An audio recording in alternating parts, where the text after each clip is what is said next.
बिस्मिल्लाहिर्रहमानिर्रहीम। अस्सलाम वालेकुम। इमाम जाफ़र सादिक ने जानवरों के बारे में एक हैरान कर देने वाली बात बताई।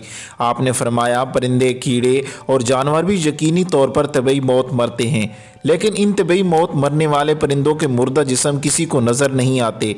आखिर ये लाशें कहाँ चली जाती हैं?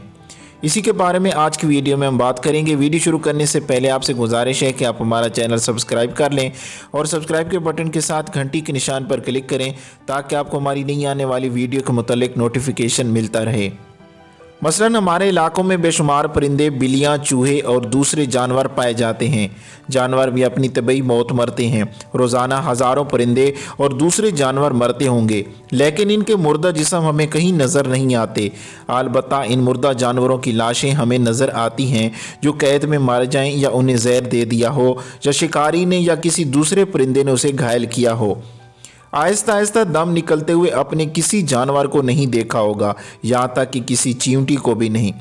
इमाम जाफ़र सादिक रज़ी अल्लाह ताला अन्हु फरमाते हैं, ये मुर्दा अजसाम तुम्हें इसलिए नज़र नहीं आते कि चौपायों, परिंदों और दूसरे जानवरों को अपनी मौत का इल्म अल्लाह की तरफ से पहले ही हो जाता है।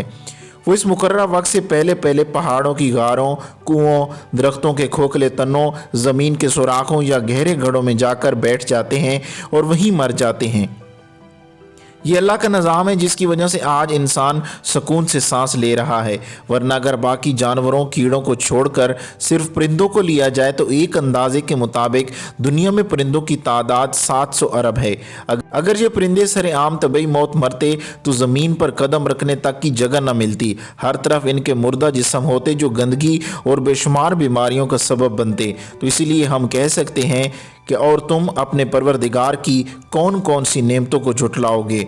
अगर वीडियो अच्छी लगी है तो अपने दोस्तों के साथ फेसबुक और व्हाट्सएप पे ज़रूर शेयर कीजिए। वीडियो देखने का बहुत बहुत शुक्रिया।